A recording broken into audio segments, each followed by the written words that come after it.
Orang beriman tidak bercakap untuk besok, dia bercakap tentang hari ini. Orang yang beriman, orang mukmin, dia tidak bercakap tentang besok. Tengok WHO, dia dah boleh ramalkan apa yang akan berlaku. Sakit jiwa kita tuan-tuan, kalau kita berkiblatkan mereka ni, kan, berpandu arah pada mereka ni, kita memang sakit jiwa tuan-tuan.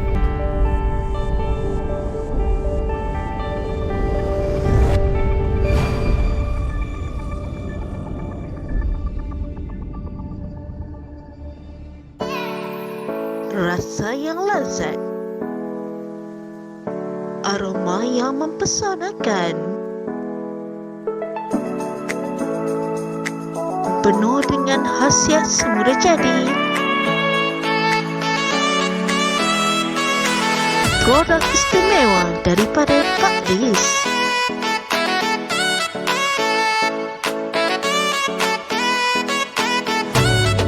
Pak Riz Coffee, dapatkan segera.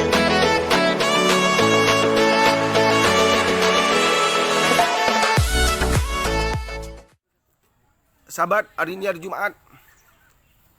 Manfaatkan peluang Jumaat yang datang lagi pada kita ni. Allah pinjamkan lagi Jumaat pada kita. Belum tentu Jumaat minggu depan kita dapat jumpa. Sesaat pun belum tentu lagi. Orang beriman tidak bercakap untuk besok, dia bercakap tentang hari ini. Orang yang beriman, orang mukmin, dia tidak bercakap tentang besok. Tengok WHO, dia dah boleh ramalkan apa yang akan berlaku. Sakit jiwa kita tuan-tuan, kalau kita berkiblatkan mereka ni, kan, berpandu arah pada mereka ni, kita memang sakit jiwa tuan-tuan. Nampak tak? Di saat Malaysia masih tak menang, di saat Malaysia berempah pulas macam nak gila tuan-tuan, berempah pulas. Kes di Selangor pun saya nampak macam mereka berempah pulas tu, struggle tu, sangat struggle. And dia bukan isu semata-mata angka yang makin bertambah. Kita fokus kepada kes yang tak dapat dikawal. And so nak bercakap tentang varian baru, Allahu Akbar. Ini kita ada masalah ni. Kan? Allahu Akbar, Allahu Akbar. Kan? Saya hampir setiap hari dapat mesej, tolong doakan anak saya COVID positif, tolong doakan suami saya, tolong doakan ni sahabat saya baru masuk. Setiap hari dapat mesej, tiap-tiap hari tuan-tuan, tiap-tiap hari. Allahumma salli ala Muhammad wa ala ali Muhammad. Kan? Seingat saya, sepengetahuan saya, kan, bila WHO bercakap varian lebih bahaya akan berlaku, maknanya dia akan berlaku dah tu. And apa saja yang dia cakap tu semua berlaku tuan-tuan. WHO ni pergi kerja. Nampak kan? Apa dia cakap tu berlaku je. Maknanya dunia sedang berhadapan dengan satu situasi yang sangat sukar. Terutama negara-negara kecil macam negara kita yang berempah pulas dengan keadaan ekonomi kita tak stabil, dengan keadaan duit kita semakin susut. Kemudian datang pula varian baru. Subhanallah, mereka menguasai dunia. Bermula datang varian alpha, dinamakan pula beta. Kemudiannya ambil tempat gamma. Yang terbaru delta. Lepas tu sukati diorang kan. Nampak, nak tetapkan. Mereka dah tahu dah apa yang akan datang, apa yang akan datang. Mereka dah tahu dah, kan? Maka mereka melihat dunia semakin okey, pam datang varian pula. Semakin berjaya atasi pam. Kan? Maknanya negara yang menguasai apa ni? Apa yang dia panggil tu? Vaksin memang akan beruntung lah. Kan? Bertuah gila lah. Kan? Sebab setiap vaksin yang diambil tu tak semestinya akan mampu untuk berhadapan dengan varian-varian baru. Allahu Akbar. Satu, sangat penting. Bagi saya, semalam saya bagi tahu dah. Sangat-sangat penting. Saya tak faham. Kan? Bukan sekadar kat Malaysia je. Kita nampak pelik. Tapi satu dunia.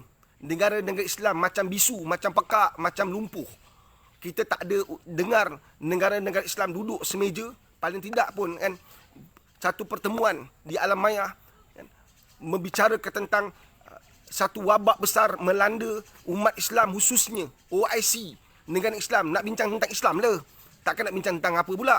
Nak bincang tentang bagaimana kesan COVID-19 ni ke atas kehidupan umat Islam, ke atas negara Islam, ke atas ibadat umat Islam, ke atas amalan umat Islam. Subhanallah.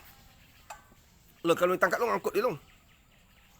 Faham tak sahabat-sahabat? Sepatutnya mesti ada satu pertemuan daripada pelbagai lapisan OIC ni, daripada barisan muftinya, ulama'nya, daripada barisan pemimpin tertingginya.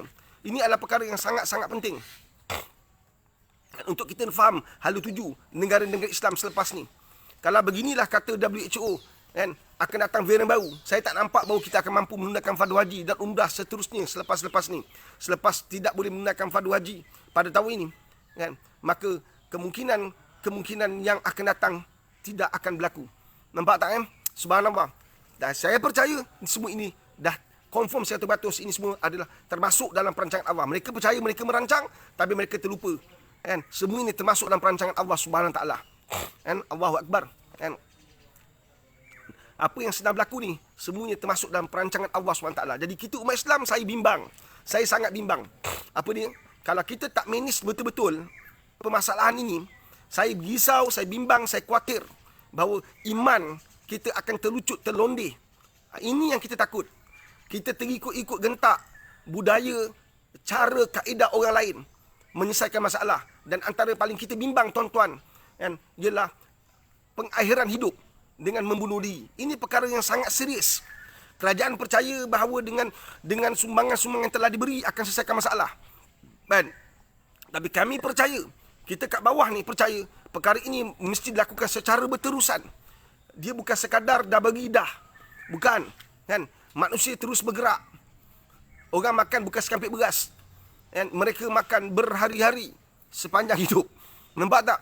Jadi semua ini perlukan satu penyelesaian secara tuntas melalui perbincangan secara berterusan.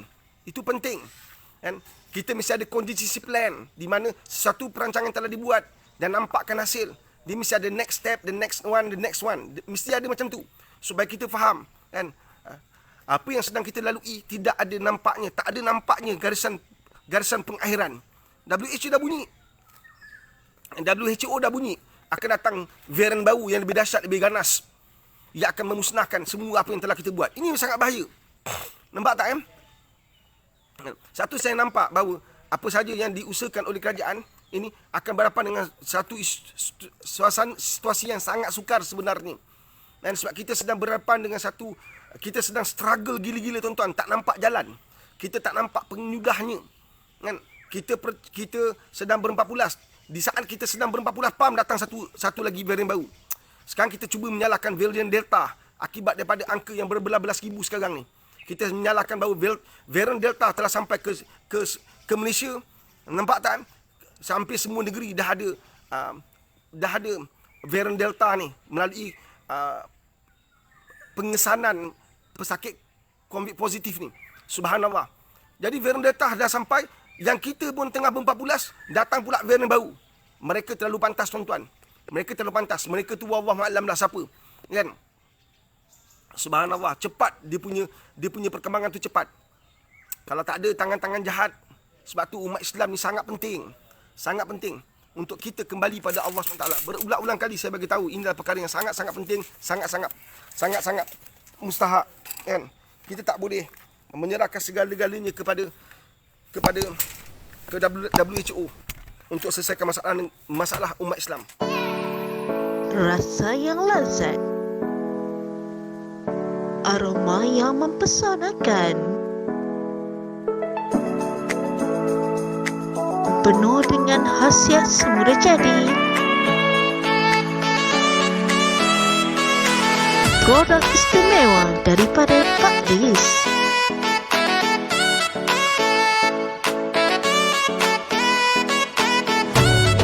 Pak Lis Coffee, dapatkan segera.